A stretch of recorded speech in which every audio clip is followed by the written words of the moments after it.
Hi Sparkles, I'm Jordan Sparks, and in today's video we're going to be talking about your foundations of a jazz turn, and hopefully I can give you guys some tips and tricks whether you're brand new to turning or you've been turning for years.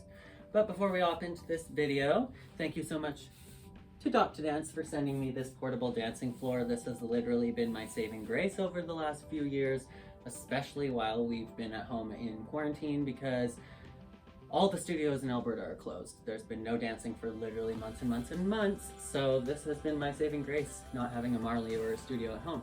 But anyways, in today's video we're going to be talking about jazz turns or jazz pirouettes.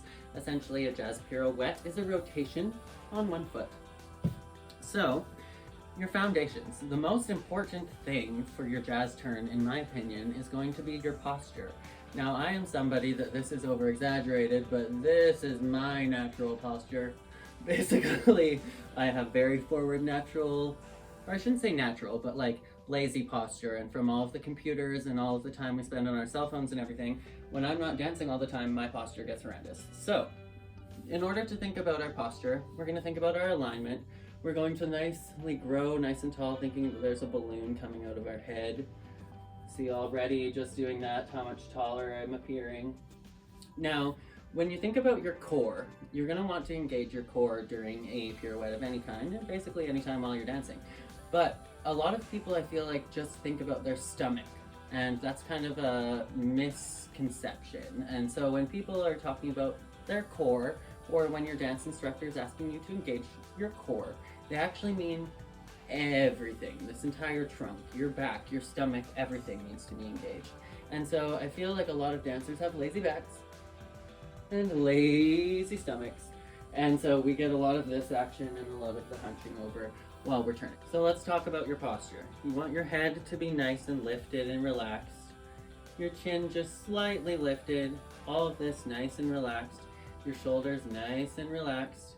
You want your rib cage, again, nice and relaxed and closed. Your entire back, you want it to be flat. Now, that includes your entire shoulder blades. So you want to have nice flat scapula while you're turning.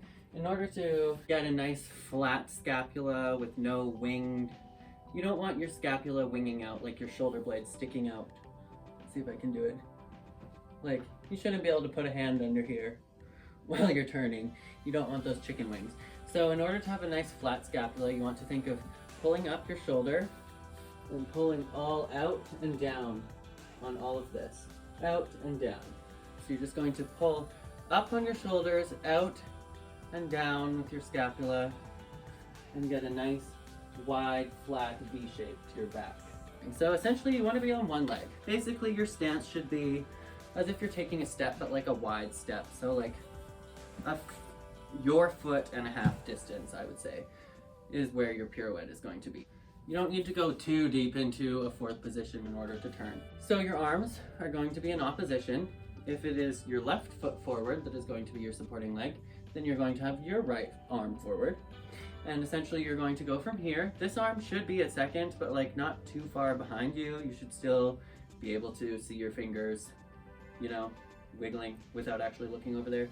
So you're gonna go here, here. So your pirouette starts. You can bring this arm out if you want and then close.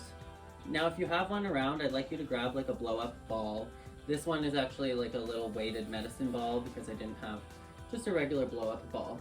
But essentially if you push together on the ball, this one's small so I'm just gonna do it with the palm of my hands, and you feel that tension, and you should feel that your entire chest engages and that entire scapula in the back engages as well. That's kind of the imaginary feeling.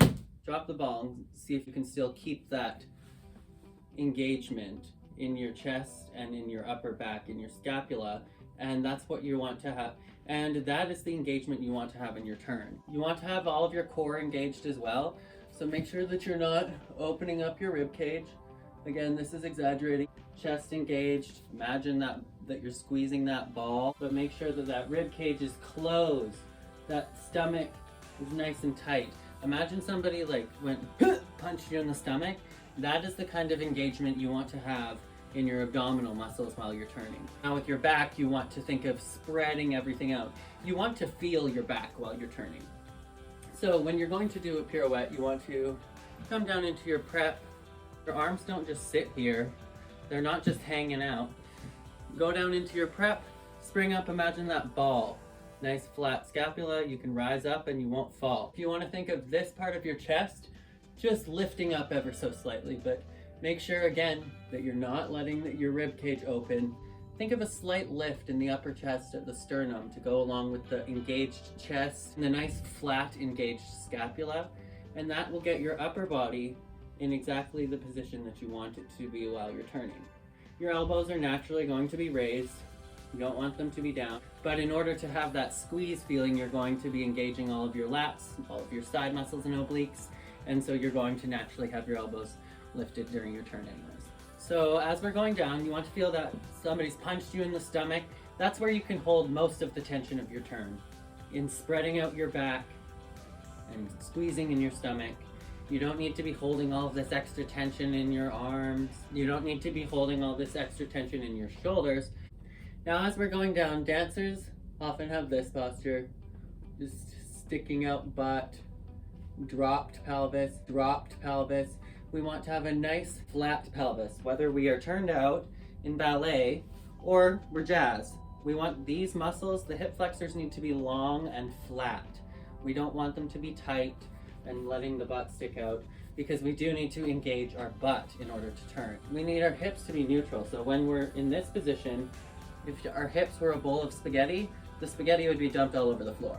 So we want to have our hips neutral, which means that our butt needs to be engaged, this needs to all be flat, and you can think of keeping that spaghetti bowl facing the ceiling so your spaghetti doesn't fall all over the floor. So hopefully that is a tip that will help you keep a nice neutral pelvis while you're turning, and hopefully that helps you keep your upper body and everything engaged. Now as we're moving down the body, I want you to grab your ball again if you have a ball. And if you don't have a ball, if you've ever seen those like thigh masters, the thing that you put in between your legs to work out your thighs, that's kind of the same feeling that we want to go for when we're using this ball today. So I want you to put the ball in between your thighs and squeeze.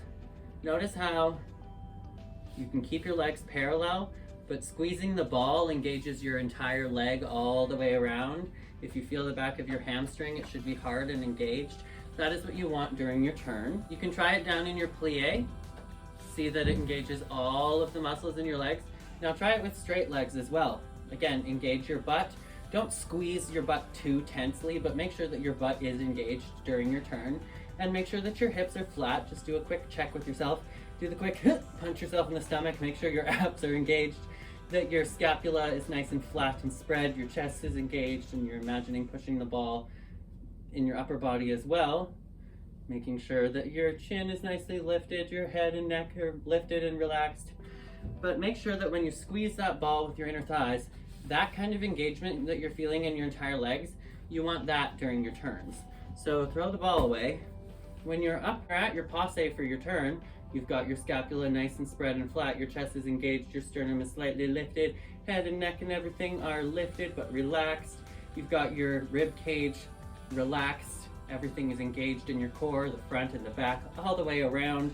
Now you want to make sure that you have that same kind of engagement in your leg as you rise up to your releve. Now dancing is just a transfer of weight.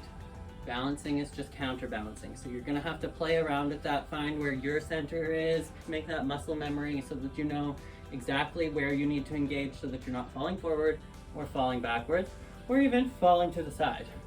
If you're falling to the side, it could mean that you are sinking into this hip, so you're leaning towards the working leg. Ooh. Or could mean that you have your hip up. You're sinking towards your supporting leg. So make sure that none of those are happening. So continuing to move down towards the floor, we're going to think of our passe. Now for your passe, I want you to think of connecting your entire foot to your knee. Essentially, let's see, you've got your knee here, pulling, exposing the ballet tights for this. You know, we're getting serious. So you've got your knee. Essentially your foot, if you're not sickling it, your knee should fit right in that instep. Now if you're pointing your foot, stretching your ankle, all of that, you should be able to press your entire foot up against your leg. That's going to create some resistance in your turn. You should be able to feel those thighs engaged. You shouldn't even really need your arms if you don't need them, but you should essentially be able to turn without your arms if you need to. If you think of attaching your entire foot to your passe instead of your toes, then you'll make sure that you're always in a nice connected parallel position while you're turning. Because I feel a lot of the time when you think of connecting your toes to your passe that we get a lot of this. We get some sickled ankles. Oh, isn't that painful to watch? We get sickled ankles. We get the passe opening up into like something just sitting there relaxing in between a jazz and a ballet pirouette. And that's not what we want.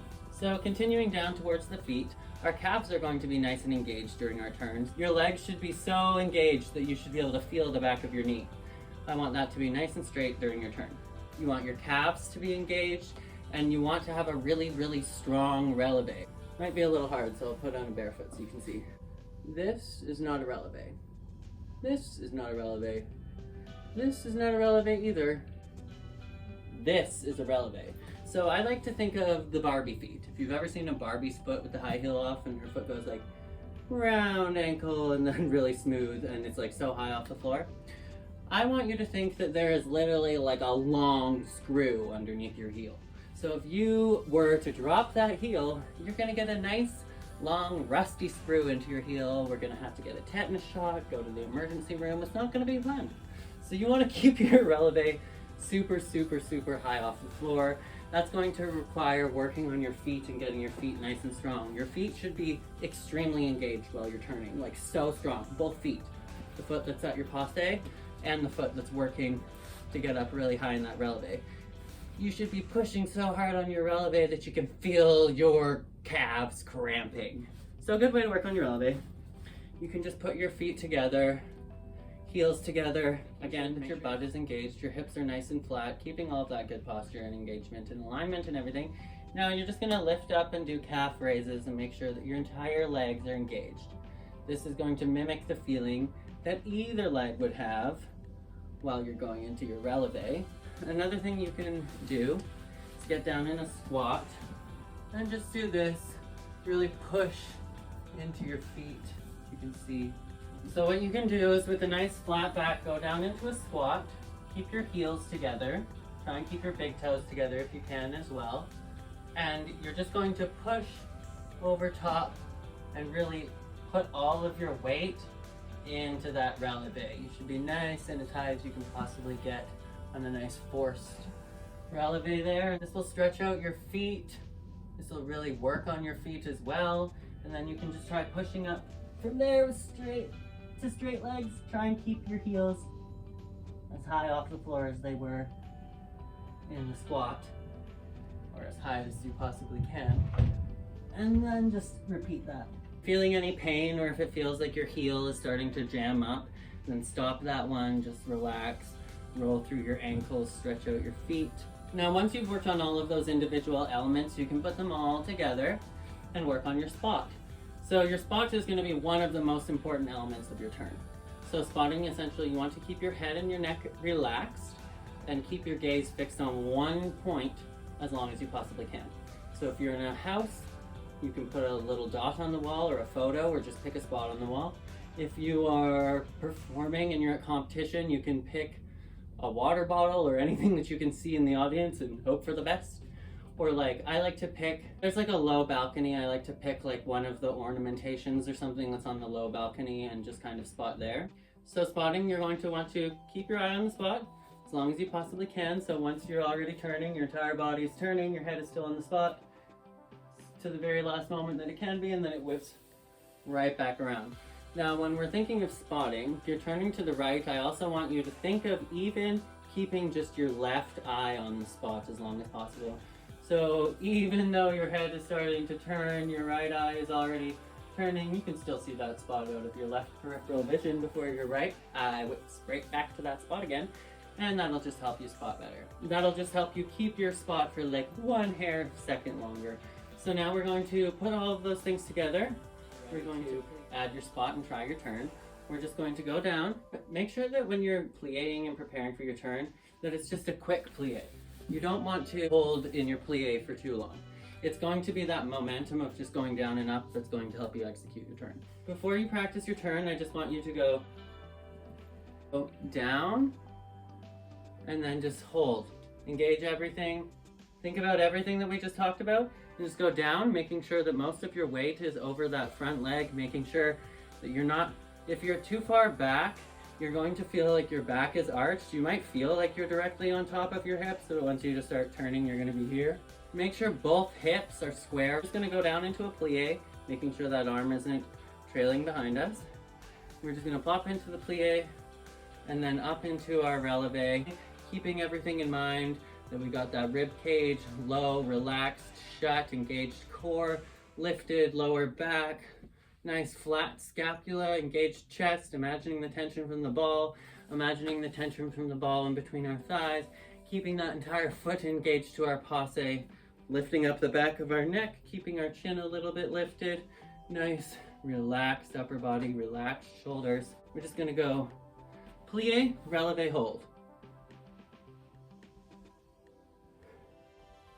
Once you got the hang of that, you can try adding in a single turn. If you want to do halves or quarters, you can do that as well. You can land your pirouette in many different ways. You can do this. You can jump down into a low plie first, just kind of the old school way. So I want you to take all of those tips and all those corrections that we talked about in this video and try a pirouette for yourself.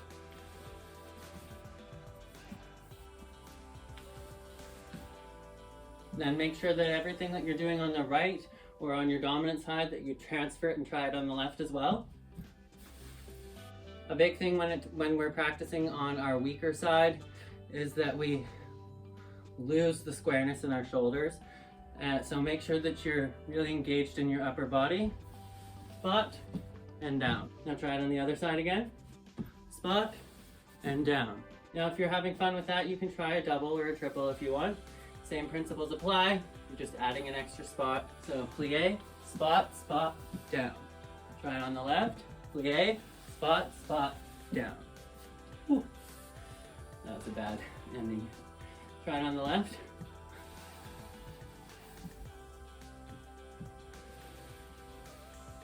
Three. So let me know if you found these tips and tricks useful or just going over the basics helped you. And I'll see you in the next video.